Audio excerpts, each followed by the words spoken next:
Incubator के अंदर गलत वायरिंग से लग सकती है आग। बिल्कुल सही। अगर आप इंक्यूबेटर के अंदर वायरिंग कर रहे हैं, एक भी आपसे मिस्टेक हुई तो आपके इंक्यूबेटर को आग लग सकती है। उसके बारे में आपको पूरी जानकारी दे देंगे आज वायरिंग के बारे में, कि अगर आप इंक्यूबेटर खरीद रहे हो या इंक्यूबेटर बना रहे हो तो किस तरीके से वायरिंग करें कि आपका जो इंक्यूबेटर है उसमें किसी तरीके की कोई प्रॉब्लम ना आए, वायरिंग को लेकर खासकर।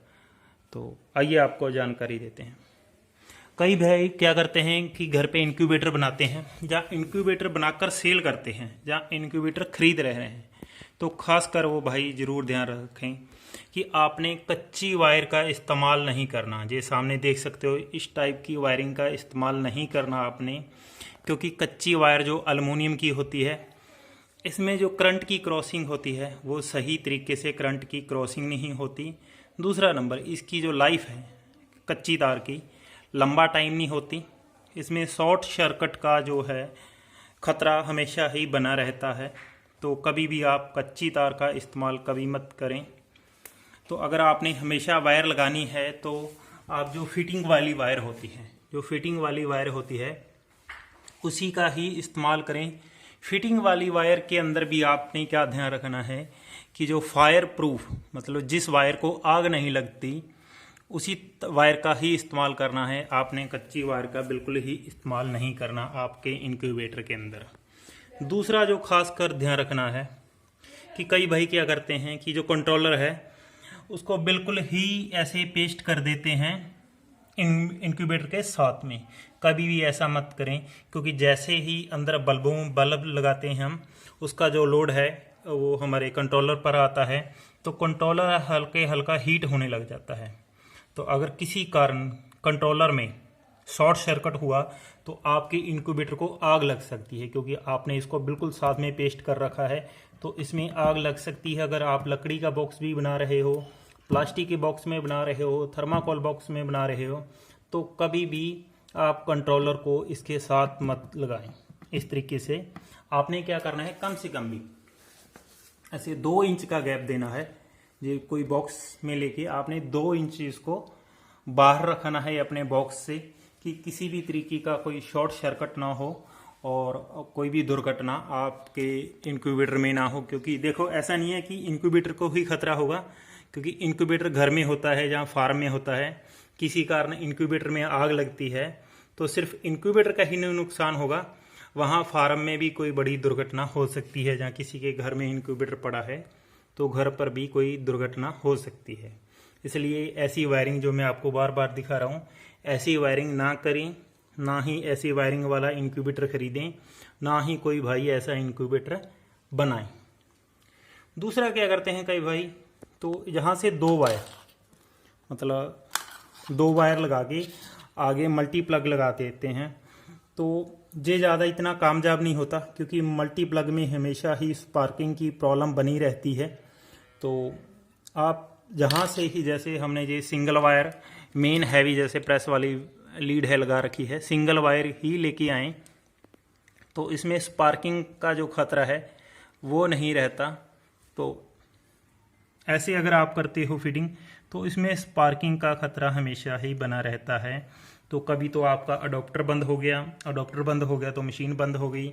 अगर दूसरी वायर आपकी स्पार्किंग के कारण अगर हिल जाती है तो आपके फिर भी बल्ब बंद हो जाएंगे, तो आपका इंक्यूबेटर बंद रहेगा। तीसरा बात एक और है, जो फैन लगा रहे हो, फैन कभी लो क्वालिटी का नहीं लगाना, वो लो स्पीड वाला होता है। क्या होता है कि जो अंदर वाली हीट है, अगर फैन उसको पूरे बॉडी के अंदर घुमाएगा नहीं अच्छी तरीके से तो आपके रिजल्ट सही नहीं आएगा।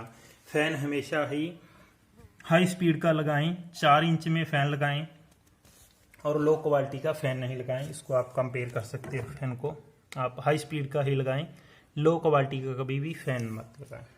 अडॉप्टर की मैं बात करूं तो अडॉप्टर भी आप कभी लो क्वालिटी का मत लगाएं। तो खास करके जी इस वायरिंग का आपने बिल्कुल ही ध्यान रखना है। वायरिंग कभी भी आप ऐसी मत करें, क्योंकि आपको उसमें काफ़ी नुकसान हो सकता है इस तरीके की वायरिंग के अंदर। तो ऐसी फिटिंग कर देते हैं। तो कई बार देखो, टेक्निकली जो इलेक्ट्रॉनिक आइटम है तो कई बार इसमें कोई प्रॉब्लम आ भी सकती है। ऐसा नहीं कि इसमें कोई प्रॉब्लम आ नहीं सकती, तो कभी प्रॉब्लम आ भी सकती है। तो इंक्यूबेटर को हमेशा ही ऐसा बनाएं, अगर आप बेचने के लिए बना रहे हो या इंक्यूबेटर खरीद रहे हो तो कस्टमर के समझ में आ जाए। जैसे मेरा इंक्यूबेटर है जी, जहाँ से 1500 किलोमीटर दूर जाता है साउथ एरिया के अंदर। ऐसा तो नहीं है कि साउथ में अगर मेरे को कोई प्रॉब्लम आ गई इंक्यूबेटर में तो मैं साउथ में तो पहुँच नहीं सकता। तो क्या होगा, मैं कस्टमर को स्पेयर पार्ट भेज दूंगा, अब कस्टमर वहाँ चेंज कर लेगा।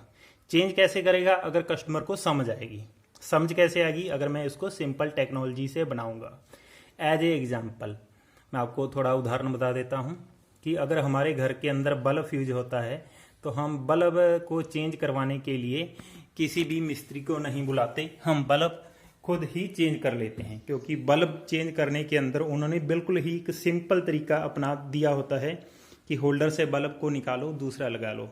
वैसे ही हम अपने इंक्यूबेटर के अंदर सिंपल फिटिंग करते हैं कि कस्टमर की समझ में आ जाए। अगर कोई फॉल्ट आता है तो कस्टमर बड़े आराम से अपने घर पर ही उस पार्ट को चेंज कर सकता है। हम पार्ट उसको भेज देंगे, पार्ट वो चेंज कर सकता है। अगर अडॉप्टर ख़राब होता है तो जहाँ से अडॉप्टर निकाल के अडॉप्टर चेंज कर सकता है। अगर कंट्रोलर ख़राब होता है तो जहाँ से कंट्रोलर खोलकर कंट्रोलर चेंज कर सकता है। किसी कारण अगर वो फ़ैन ख़राब होता है तो फ़ैन हम बिल्कुल ही शॉकेट में भेजते हैं।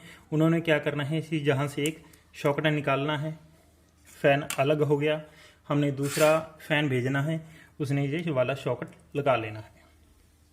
तो फिटिंग इस तरीके से करें कि कस्टमर की समझ में आ जाए, कस्टमर को आसान हो कि अगर कल को कोई फॉल्ट आता है तो कस्टमर अपने घर पर ही उसको रिपेयर भी कर सकें। तो बार बार मैं फिर एक बार रिपीट करूँगा, तो कभी भी इंक्यूबेटर खरीदें जहाँ इंक्यूबेटर बनाएं, जहाँ अगर आप बनाकर सेल कर रहे हों तो खासकर इन बातों का ध्यान रखें। इस टाइम में इंक्यूबेटर ना बनाएं, उसमें आग लगने का खतरा, शॉर्ट सर्किट है का खतरा बना रहता है। पंखा हैवी क्वालिटी में लगाएं और डबल वायर का इस्तेमाल ना करें कि उसमें स्पार्किंग का जो है झंझट हमेशा ही रहती है। जो मल्टी प्लग के अंदर उसमें आपका इंक्यूबेटर बंद रहता है तो कस्टमर ध्यान नहीं देता, उनका इंक्यूबेटर बंद रहता है तो रिजल्ट बढ़िया नहीं आता। धन्यवाद।